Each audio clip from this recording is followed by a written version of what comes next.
My mom's foot hurts, human. My alien mother fell into a savage trap, cried the child. Rain hangs low over the pines.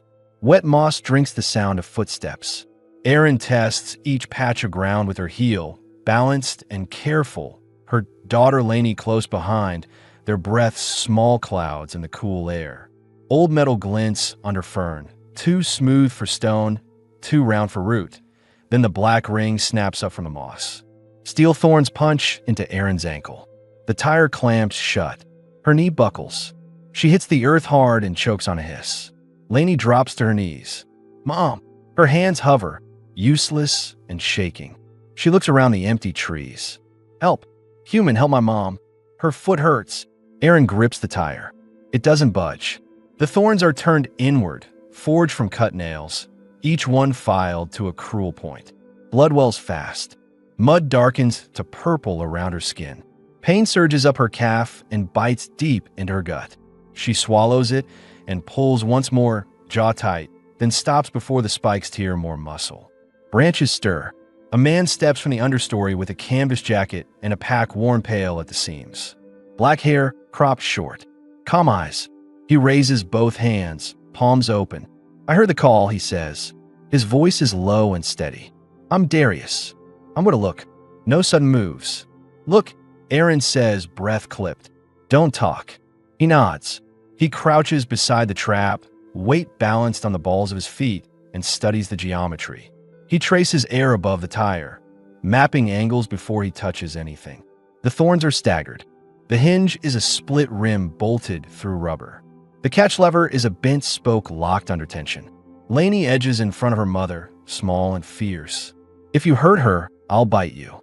That's fair, Darius says. Stand by my shoulder so you can see what I'm doing. She steps where he points. He sets his pack down, pulls a pry bar, a folded belt, and a rag. He wipes rain from his hands. This will sting, he tells Erin. You want to thrash? Don't. If you need to scream, scream. I don't scream, she says. Good, he says. Then breathe. He slides the belt between two spikes and Erin's skin, inch by inch. The rubber groans. He levers the bar against the rim. The catch holds. He gives a millimeter more, and the tire flexes, but the spokes bite back. He stops before it rebounds. Who set this? He asks. Scavengers, Erin says. Amateurs, he replies. The hinge is wrong. He looks up at her face. You're bleeding fast. Sharp eyes, she says. Sweat beads along her hairline. He lowers the bar, changes position, and breathes with her. Slow in, steady out. On the next exhale, he drives the tip under the spoke and lifts. The catch pops free with a dull snap. The tire loosens a fraction. Blood pulses bright. He feeds more belt under the thorns, building a sleeve between metal and flesh. Lainey's voice turns small. Can you fix her like you fix machines? She's not a machine, Darius says. She tells me when to stop. Erin's hand fists in the moss. Stop asking questions, she tells Lainey, but her tone softens at the end. Watch and learn where men should put their hands. Darius meets Erin's eyes. One more push. Do it. He levers hard. The tire opens to 2 fingers. He shifts the belt again. Another push. 3 fingers. He braces, then drives the bar a final time. The rubber yawns. He kicks the tire aside. It rolls and settles against a root. Lainey lets out a thin, broken sound and clamps it down with both hands. Erin exhales once through her teeth and goes very still. Good, Darius says. Stay with me. He lifts her heel into his palm, gentle and sure. Tell me if you see black lines at the punctures. No, Erin says. Red only. Then it's clean steel, not poison, he says. Lucky. He pulls a bottle from his pack. Cold water. Then pressure. Lainey leans over the wound, jaw tight. Can I help? You can hold her fingers, Darius says, and count to 30 with her. They count together, slow. Darius pours Orvan water. Blood thins and runs. He presses the rag into the punctures and binds the ankle with a strip of clean cloth, loop by loop, firm enough to control the bleed, but not kill the foot. He adds a splint of bark for stability. Rain thickens. The wind shifts and brings the iron smell back around them. Can you carry her? Lainey asks. looking at his shoulders like she's measuring them. Yes, Darius says. He slides one arm behind Erin's back, the other under her knees. He lifts. Her weight settles into him as if she was meant to fit there. She doesn't flinch. She doesn't thank him.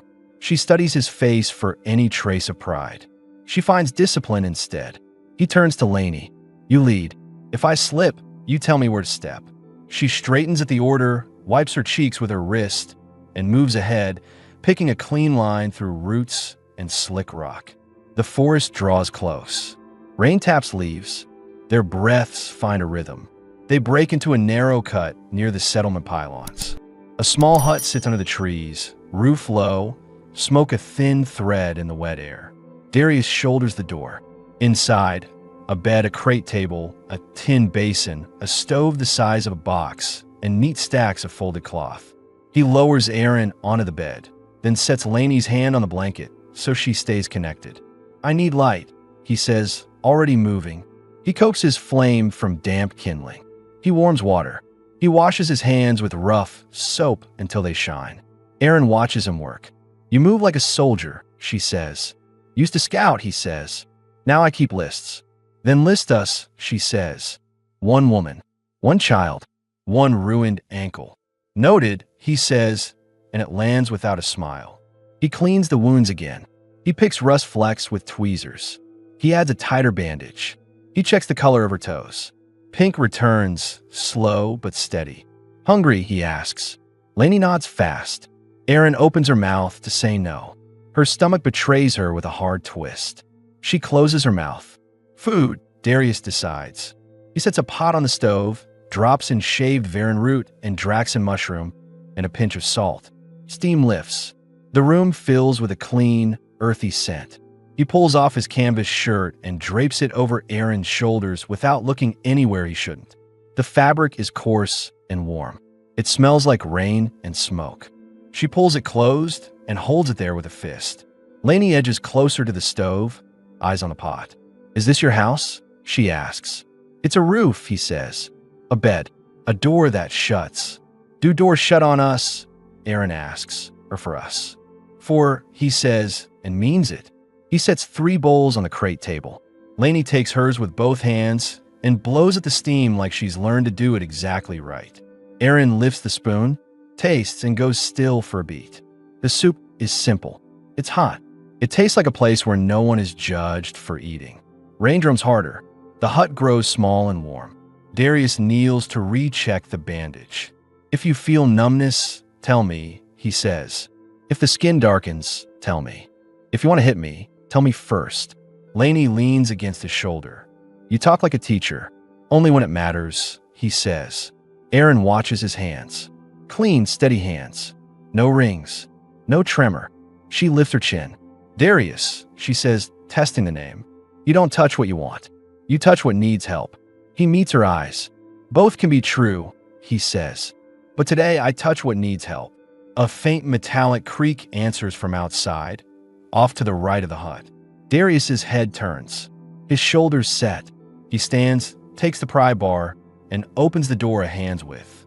The rain shows him a second tire trap he didn't see on the way in, half sunk where runoff passes, armed and flecks from the weight of the storm. He looks at Erin. She looks back, unreadable. That one wasn't mine, he says. It was mine, she answers, steady. To catch the kind of man who drags women by the hair and calls it rescue. Lainey looks from one to the other, confused. We were going to move it, she adds in a whisper, as if telling a secret could change the shape of the room. Darius studies Erin for a beat that could turn sharp. It doesn't. He nods once, like a scout marking a hazard on a map. Then we'll disarm it, he says. When the rain breaks, Erin exhales, surprised that he didn't push, didn't judge, didn't ask why she ended up in her own snare. The twist sits between them, less like a weapon and more like a rule. Trust isn't free, it's tested. Lainey tugs his sleeve. Does this make you mad? It makes me careful, he says. He sets the bar down and closes the door. Careful is how people stay alive. He returns to the bed with a comb and a small tin of leaf oil. Not to cause headaches, he says. May I? Erin holds his gaze for one heartbeat, 2. then turns and lets her long white hair fall forward. He works from the ends up, easing snarls without ripping, the comb clicking quiet in the warm room. Lainey copies him with her own hair, tongue out in concentration. "Are we on your list now?" Aaron asks, voice low. "You were on it when I heard the child," he says. "What does the list say?" Lainey asks. He keeps combing. It says, "Feed them, stop the bleeding, fix the traps, keep the door for," Lainey repeats, tasting the word like a sweet. She looks at Aaron. "We can stay tonight, right?" Aaron's answer comes after a pause. "We stay until I can walk," she says, but her tone has less iron than before. Darius finishes the last knot and rests his hand at the base of her neck for a second, warm and sure, then pulls away. "Good," he says. "You'll sleep." He checks the bandage one more time. He resets the pillow under her calf. He sets a clean cup of water within reach. His movements are efficient, not rushed, not showy. The rain eases. The hut settles. Aaron watches him in the stove light, the strong lines of his shoulders, the quiet in how he stands, the way he leaves space as a kind of respect. She doesn't say thank you. She doesn't need to. He doesn't ask for it.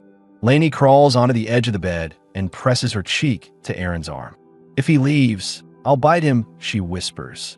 Darius hears it and pretends he didn't. He takes first watch by the door, not because there's an enemy outside, but because there's a promise inside now, and he means to keep it. The rain thins to a mist by morning, tapping the roof with softer rhythm. Smoke from the stove lingers in the hut, mixing with the earthy scent of damp canvas and boiled root. Aaron wakes first, startled by the unfamiliar shirt clinging to her shoulders. The coarse fabric smells faintly of firewood and iron. Her eyes scan the room. A narrow bed beneath her, a stove glowing dull orange, tools stacked in a soldier's order, and Lainey curled up near the embers with Darius's jacket thrown over her like a blanket. The child's breathing is steady now, no tremor of fear left in her chest. Aaron tests her ankle.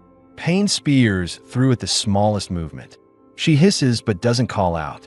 Darius is already there, crouched beside the bed with a basin of warm water, sleeves rolled high. His hair is damp, beads clinging at the edge of his temples. He's been up before her. She realizes she doesn't know when he slept. He speaks without looking up. "The bleeding slowed overnight. That's good, but if you push it, you'll tear it open again." His tone is even, not a suggestion but a rule. "You watch us like a guard," she mutters, her pride laced through the words. "Like someone who doesn't want to clean up a corpse," he says, matter of fact. The corner of her mouth twitches. His bluntness disarms her more than sympathy ever could. Lainey stirs, eyes half shut. "Is she better?" she asks, rubbing her face against the sleeve of the jacket. "Alive," Aaron says, stroking her daughter's hair. "Better than most days," Darius adds, wringing the cloth. He glances at Lainey. "Want to help?" The girl blinks. "Me? You can keep the bandage tight while I tie. Your hands are smaller. That matters." She scrambles over, proud at being trusted, holding the strip of cloth with both fists. Darius guides her fingers. The bandage lies snug against Aaron's ankle. The mother's eyes soften. Her daughter has not been asked to help like this before, only to endure. When it's done, Lainey sits back, satisfied. "She won't die, right?" "Not today," Darius says simply. The answer is honest, not coddling. The child nods, as if she respects him for it. Aaron studies him, suspicion sharp at her gaze. "You could have left us. No one in the settlement would have cared. Why didn't you?" He rinses his hands. "Because I heard her voice." He nods toward Lainey. That's reason enough. It's not the answer she expected. She presses further, hunting for the hook. "And what do you want for it?" Darius meets her eyes at last. A quiet house. A meal with no shouting. That's all. The simplicity unsettles her more than any demand. He turns to the stove, ladles Varan broth into bowls, and sets one in front of each of them. Steam curls into the morning air. Lainey dives in quickly, blowing across her spoon. Aaron hesitates, watching Darius sip his with no hesitation. She finally lifts hers, tasting earth and salt, and swallows. The warmth surprises her. It tastes of care more than hunger. Lainey breaks the silence. her voice small but certain. Do we have to go back out there? Aaron freezes. The child has said what she would not. Her pride would rather endure pain in silence than admit fear. Darius doesn't flinch. Not today. You stay here. Safer. Lainey leans toward him, whispering as though sharing a secret. Can we stay more than one day? Aaron shoots her a look, sharp as a warning, but Lainey holds it. For once, the child doesn't shrink back. She turns to Darius instead. His answer is calm. You'll stay until your mother can walk.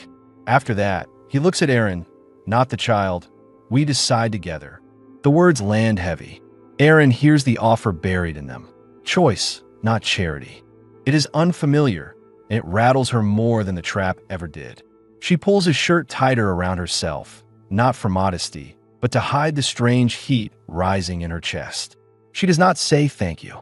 Instead, she asks the question twisting in her mind since last night. You knew how to break that trap too well. You said you used a scout. What else did you do before counting crates?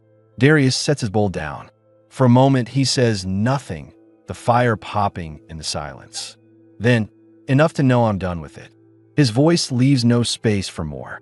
Lainey blinks up at him. Done with what? He looks at her, and the hard lines of his face soften. With leaving people behind. The hut falls quiet, except for the rain easing outside and the sound of 3 spoons scraping bowls. Aaron doesn't push further. But for the first time since the trap snapped shut, she feels the ground beneath her isn't shifting. The man across from her may not be a hero, but he isn't a coward either. And in a place where most turn their faces away, that is enough to keep her watching him in silence long after the broth is gone. The rain thins to a mist by morning, tapping the roof with softer rhythm. Smoke from the stove lingers in the hut, mixing with the earthy scent of damp canvas and boiled root.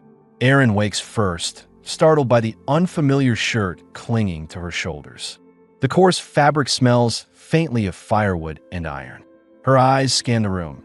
A narrow bed beneath her, a stove glowing dull orange, tools stacked in a soldier's order, and Lainey curled up near the embers with Darius's jacket thrown over her like a blanket.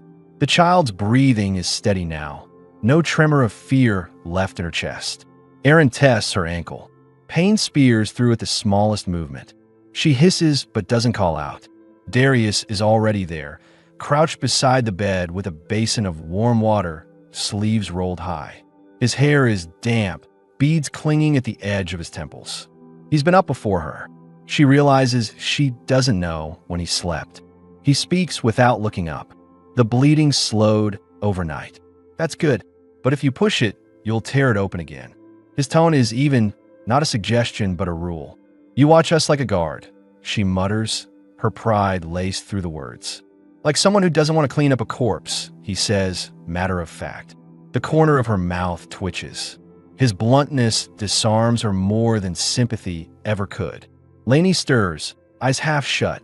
Is she better? She asks, rubbing her face against the sleeve of the jacket. Alive, Aaron says, stroking her daughter's hair. Better than most days, Darius adds, wringing the cloth. He glances at Lainey. Want to help? The girl blinks. Me? You can keep the bandage tight while I tie. Your hands are smaller. That matters. She scrambles over, proud of being trusted, holding the strip of cloth with both fists. Darius guides her fingers. The bandage lies snug against Aaron's ankle. The mother's eyes soften. Her daughter has not been asked to help like this before, only to endure. When it's done, Lainey sits back, satisfied.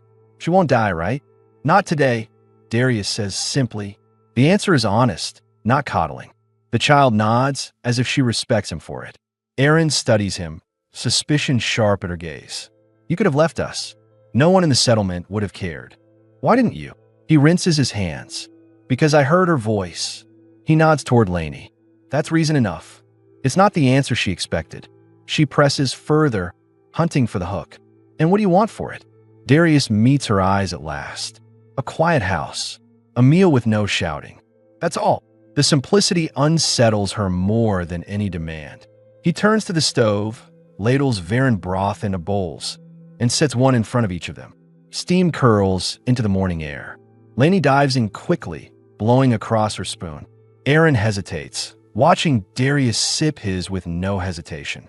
She finally lifts hers, tasting earth and salt, and swallows. The warmth surprises her. It tastes of care more than hunger. Lainey breaks the silence, her voice small but certain. Do we have to go back out there? Aaron freezes. The child has said what she would not. Her pride would rather endure pain in silence than admit fear. Darius doesn't flinch. Not today. You stay here. Safer. Lainey leans toward him, whispering as though sharing a secret. Can we stay more than one day? Aaron shoots her a look, sharp as a warning, but Lainey holds it. For once, the child doesn't shrink back. She turns to Darius instead. His answer is calm. You'll stay until your mother can walk. After that, he looks at Aaron, not the child. We decide together. The words land heavy. Aaron hears the offer buried in them. Choice, not charity. It is unfamiliar, and it rattles her more than the trap ever did. She pulls his shirt tighter around herself, not for modesty, but to hide the strange heat rising in her chest. She does not say thank you. Instead, she asks the question twisting in her mind since last night. You knew how to break that trap too well. You said you used to scout. What else did you do before counting crates? Darius sets his bowl down. For a moment, he says nothing, the fire popping in the silence. Then, enough to know I'm done with it. His voice leaves no space for more. Lainey blinks up at him. Done with what? He looks at her, and the hard lines of his face soften. With leaving people behind. The hut falls quiet, except for the rain easing outside and the sound of 3 spoons scraping bowls. Aaron doesn't push further. But for the first time since the trap snapped shut, she feels the ground beneath her isn't shifting. The man across from her may not be a hero, but he isn't a coward either. And in a place where most turn their faces away, that is enough to keep her watching him in silence long after the broth is gone. The rain stopped by noon, leaving the air heavy with the smell of wet pine and charred wood from the stove. Darius opened the door to let the smoke drift out, and light slanted across the floorboards, showing details the night had hidden. Knife marks carved into the crate table, 2 extra blankets folded in a soldier square, and a map pinned crooked on the wall with faded ink lines tracing routes across the forest. Aaron's eyes lingered on it. She hadn't noticed it before. She wondered if the marks were old memories or plans he refused to share. Lainey tugged at her sleeve. Mom, can we go outside? Her voice was hopeful, but her eyes darted toward Darius as if he would be the one to decide. Aaron shifted on the bed, pulling the coarse shirt tighter around her.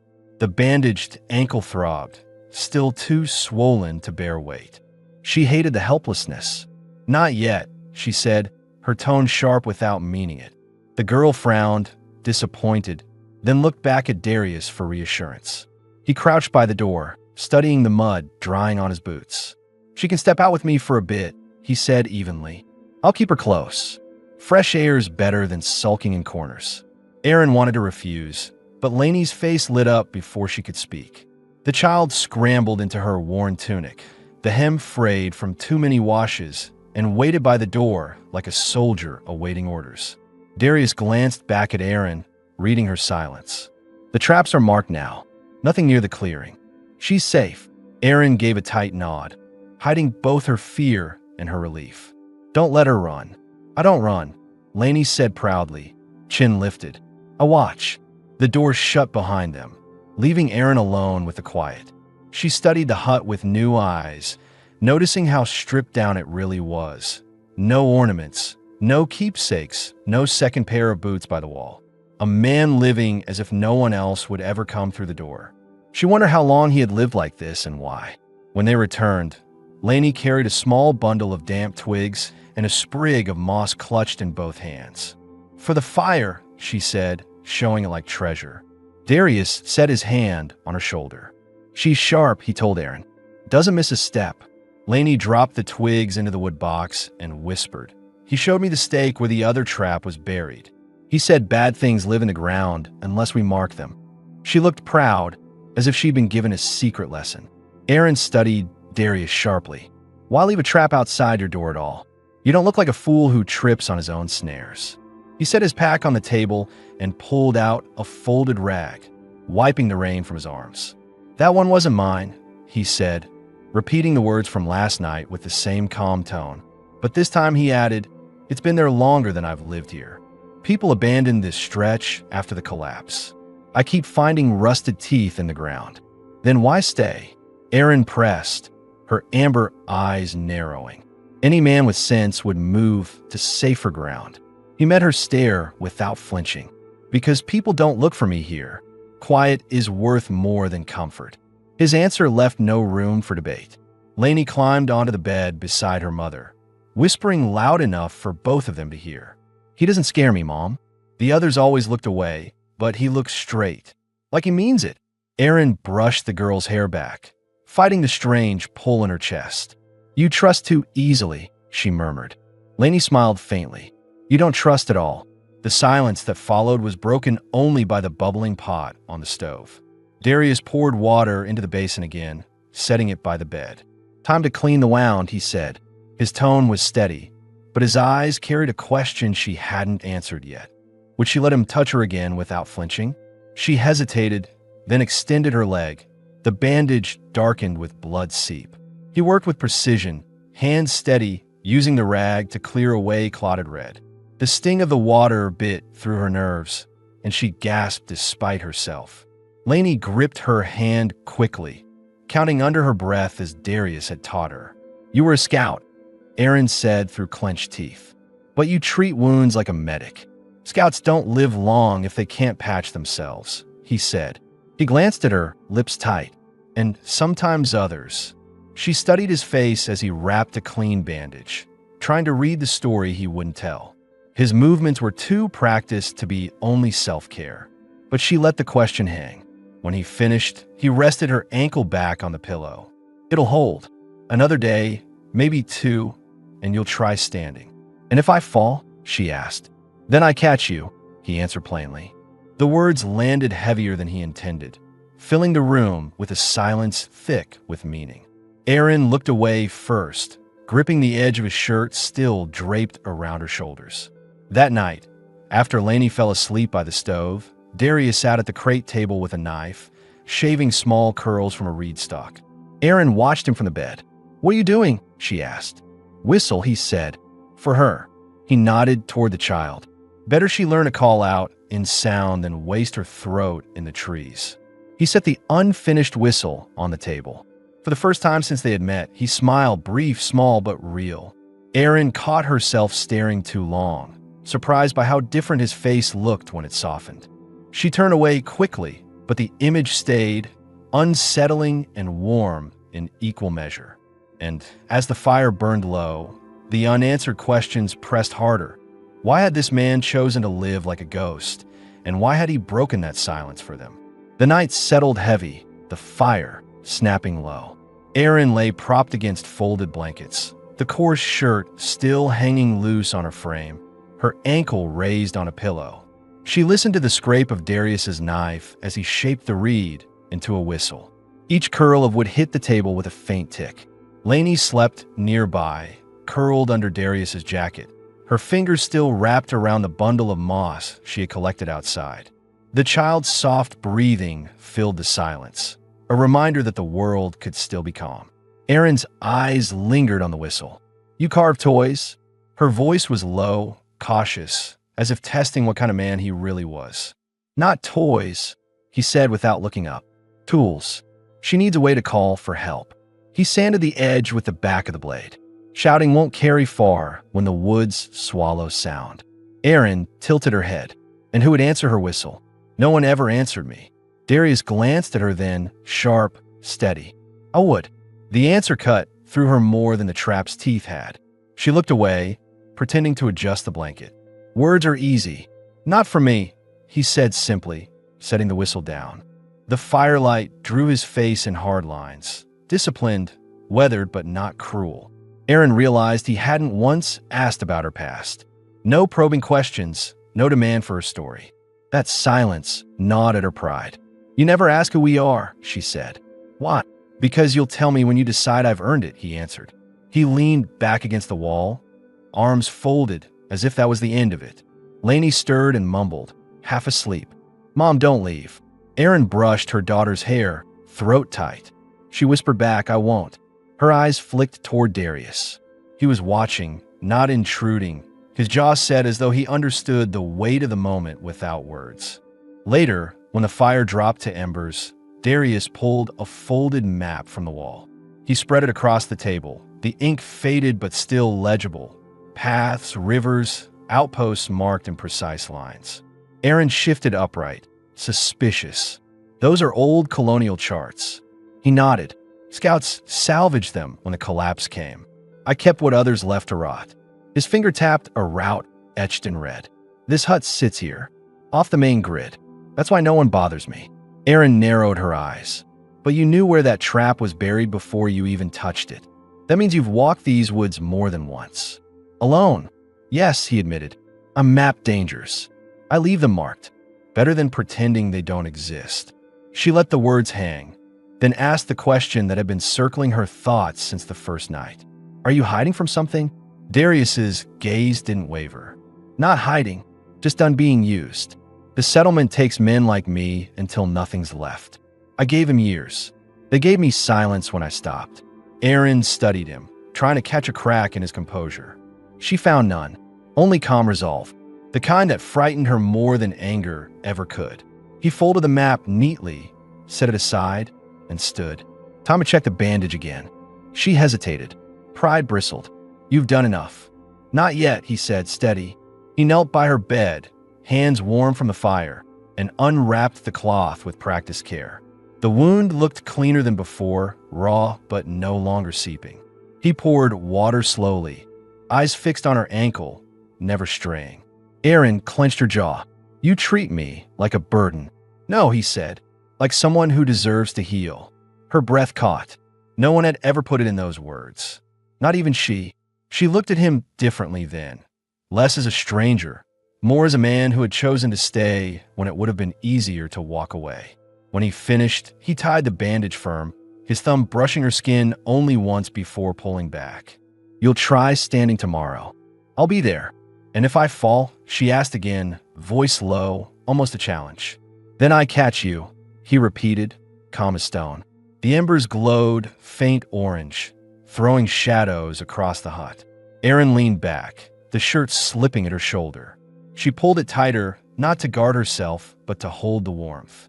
Lainey's small hand reached out in sleep, touching the edge of the bed as if to make sure her mother was still there. Darius sat by the door, pry bar across his lap, watching the night with the patience of a man who had decided long ago that vigilance was the only way to keep peace. Erin closed her eyes, unsettled by how much she wanted to believe him. For the first time in years, she drifted into sleep without fear clawing at the back of her mind. And when dawn began to edge through the trees, she realized she was still wearing his shirt and that she didn't want to give it back. Dawn broke pale, the air damp and cool, mist curling low over the clearing. The stove's fire had died to ash, but Darius was already awake, crouched near the door, sharpening his knife in slow, deliberate strokes. The scrape of steel against stone set the rhythm of the morning. Aaron stirred on the bed, pulling his shirt tighter around her body. The fabric smelled of smoke and iron, grounding her in a place that still felt too temporary. Lainey yawned loud, hair tangled in white strands across her face. She rubbed her eyes and whispered, "Mom, do we really sleep all night?" Aaron brushed her cheek. "We did." Her voice carried a disbelief she hadn't meant to show. She could not remember the last time she had slept without waking to footsteps or fear. Darius sheathed the knife and turned toward them. "Today you try to stand," he said. "Not a suggestion, a statement." Aaron's brow tightened. "And if my leg gives way, then I catch you," he repeated, steady as stone. Lainey scrambled up, eager. "I'll help too."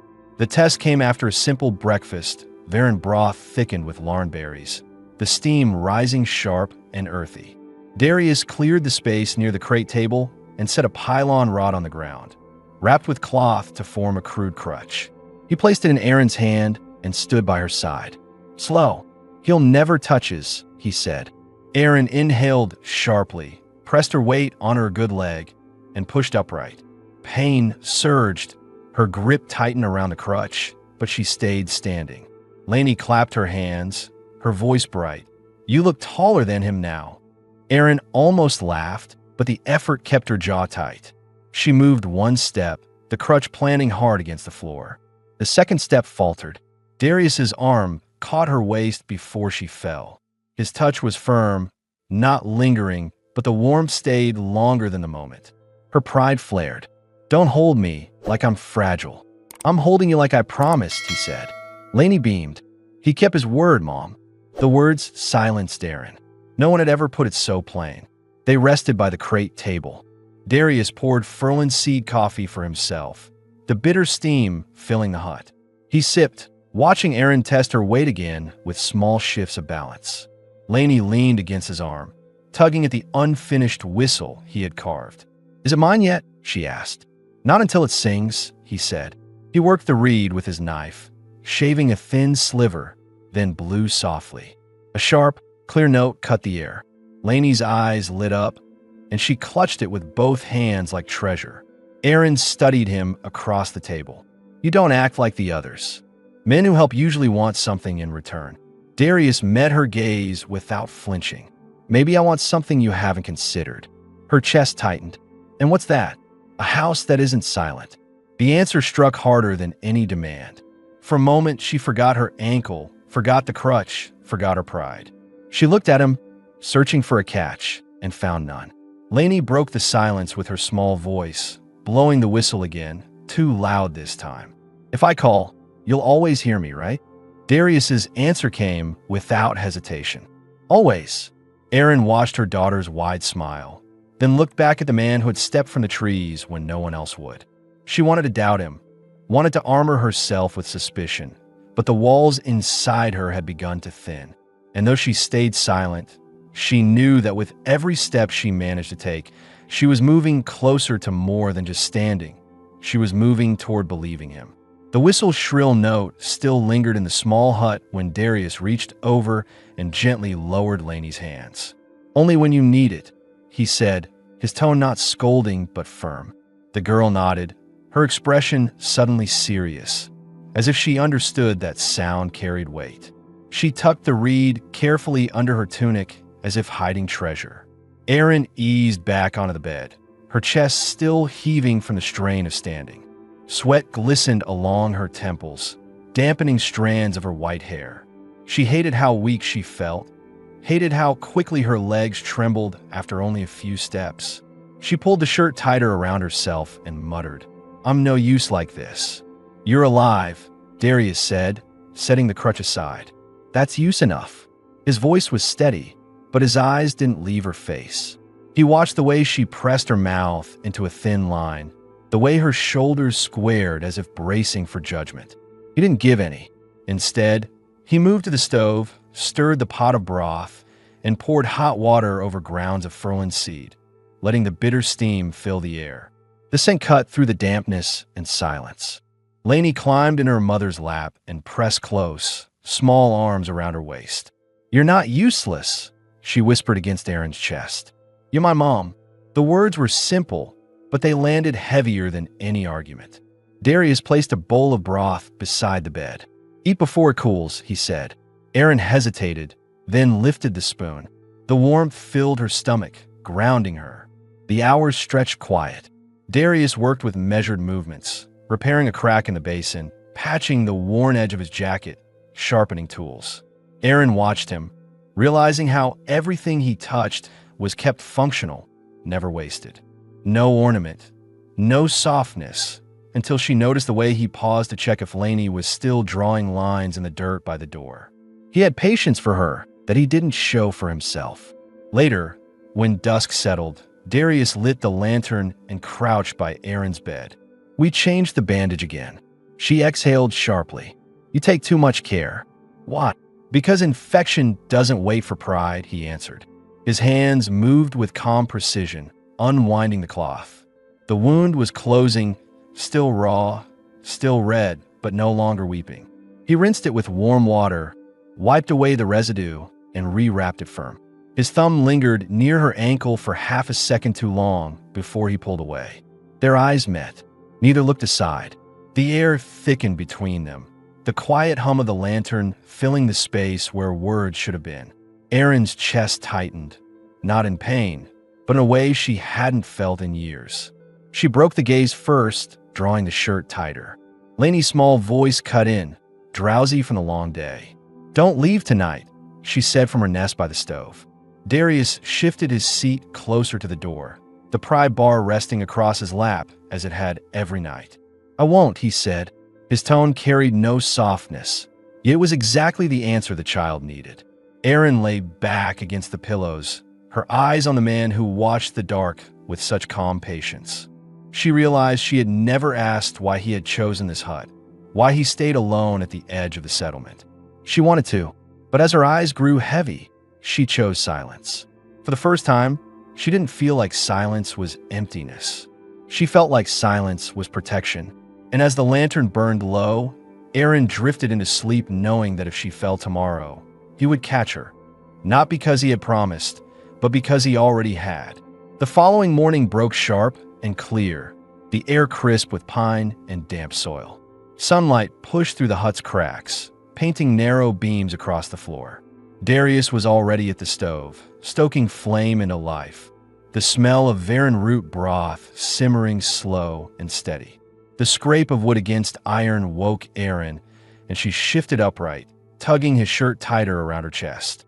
Her ankle throbbed less now, dull pain instead of the sharp bite from days before.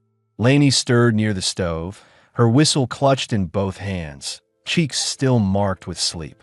She blew a soft note, then glanced at her mother nervously. "Not too loud this time," she said, as though reassuring herself. Darius reached over, adjusted the reed with his knife, and handed it back. "Better. You'll need breath, not shouting." Breakfast was quiet but steady. Lainey ate fast, eager to go outside again. Darius led her, standing in the doorway while she wandered the clearing, plucking wet leaves and arranging them in neat rows on a stump. Erin watched from the bed, eyes following every step her daughter took. The old ache of mistrust rose in her throat. "You let her stray too far," she said. "She's within reach," Darius answered calmly. "If she slips, I'll catch her." Erin lowered her gaze to the bowl in her hands. His words echoed the ones he had spoken to her again and again. She wanted to resist them, wanted to keep her guard sharp, yet each time he said it, the wall inside her cracked a little more. Later, he guided her to stand again. The crutch was steadier now on her arm. The first steps hurt, but she didn't stumble. Darius stayed close, his hand a constant weight at her back without pushing or pulling. When her strength faltered, his grip tightened at her waist. She didn't protest this time. "You're stubborn," he said quietly. "Better stubborn than broken," she shot back. But her lips curved faintly, betraying the sharpness in her words. By dusk, she was strong enough to cross the small room and sit at the crate table. Lainey clambered onto Darius's lap, her whistle hanging from a cord around her neck. She pressed her cheek against his chest without hesitation, murmuring, "You smell like smoke and rain." Erin's eyes flicked to them, a twist of jealousy surprising her. Not the bitter kind, something softer, edged with longing. When Lainey drifted to sleep by the stove, Darius drew a blanket across her small body and pulled the curtain he had strung to give her a nook of her own. The hut quieted. Only the crackle of fire remained. Erin sat on the bed, hair falling loose over her shoulders, the lantern light catching silver strands. She spoke at last, her voice low. "You've given us more than I asked for. I don't know why you do it." Darius leaned against the table, arms folded. "Because I'm tired of empty rooms." His eyes held hers, steady, unblinking. She swallowed, pride fighting the pull in her chest. "And when I can walk, when we leave, what then?" "That's not decided yet," he said. "We'll choose together." The answer rattled her more than if he had claimed them outright. Choice, a word she hadn't been allowed in years. Silence stretched, heavy but not cold. Erin shifted, pulling his shirt tighter. She saw his gaze flick to the way it clung to her collarbone, then back to her eyes. For the first time, she didn't turn away. "You're not like them," she whispered. "You don't look away, and you don't take what isn't offered." Darius pushed off the table, stepped close enough for her to feel his warmth, and spoke with quiet certainty. "I don't want what isn't given." Her breath caught. She didn't answer with words. Instead, she reached for his hand, pressing it flat against her chest where her heart beat strong beneath his shirt. His jaw tightened, but he didn't move away. He stood there, steady, letting her decide how close to let him in. From behind the curtain, Lainey's small voice floated into the stillness, drowsy but clear. "Can I call you father now?" The room froze. Aaron's eyes filled, torn between fear and hope. Darius looked at her, waiting. She gave a single nod, silent but sure. "Yes," he said, his voice firm and certain. "You can." Lainey made a soft, satisfied sound and slipped back into sleep.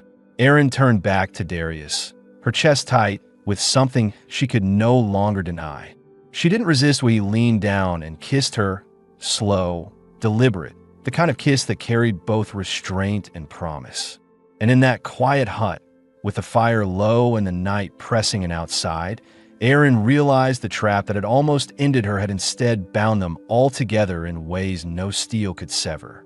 Morning came soft, with pale light spilling across the hut's wooden floor. Smoke from the stove curled upward as Darius stirred the pot, the familiar scent of varan root broth filling the air. Aaron shifted on the bed, pushing herself upright without help this time. Her ankle ached but held. She caught herself glancing at the curtain where Lainey still slept, her whistle clutched in both hands. For once, the child's face was calm, no lines of fear, no restless twitch. "You're stronger today," Darius said, watching her from the stove.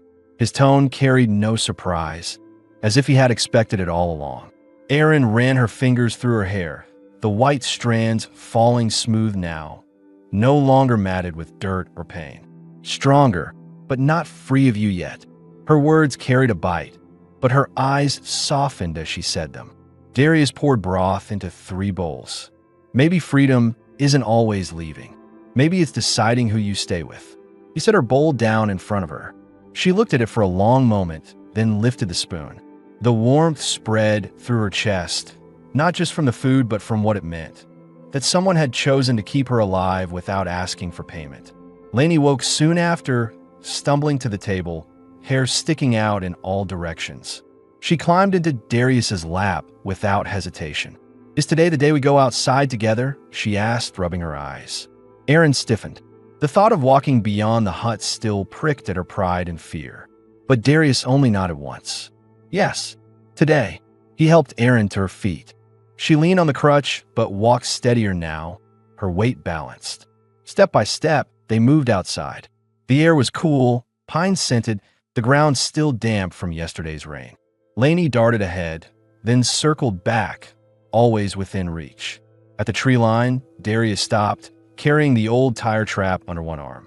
The metal spikes caught the morning light, still cruel even after being beaten open. He set it down in the dirt. "We end this," he said simply. Together they buried it beneath a slab of stone, packing soil over it until only the marker stake remained. Aaron pressed her palm against the earth, her eyes closing. "It won't take me again," she whispered. Lainey crouched beside her. "It can't hurt you anymore," she said with a child's certainty. Darius watched them both, silent, but the tightness in his jaw eased. When they returned to the hut, something had shifted. The space no longer felt temporary, no longer like a stranger's walls. Aaron settled on the bed, Lainey curling against her side, and Darius set another chair by the table, as if marking that this place now belonged to 3, not 1. That evening, after Lainey fell asleep in her corner, Aaron sat close to Darius at the end of the bed. She looked at him for a long time, eyes steady. "You could have left us where you found us." "You didn't." "Why?" He didn't hesitate. "Because I wanted more than silence." Her lips parted, breath unsteady, and she leaned toward him. Their kiss came again, not rushed, not hesitant, slow and deliberate, the weight of all the days behind it. His hand cupped her face, hers pressed against his chest, feeling the steady beat beneath. When they pulled apart, her voice was quiet but certain. "Then this is where we stay." Lainey shifted in her sleep, whispering one word that carried into the hush of the room. "Father." The fire burned low, steady, warm. Aaron leaned into Darius's shoulder, no longer afraid of dependence, no longer ashamed of need. And as night settled over the hut, the bond forged in pain and carried through choice held fast. The trap that once sought to break her had instead marked the start of a family, built not from desperation, but from decision. Their future stood clear. No questions, no doubts, only the certainty of staying together.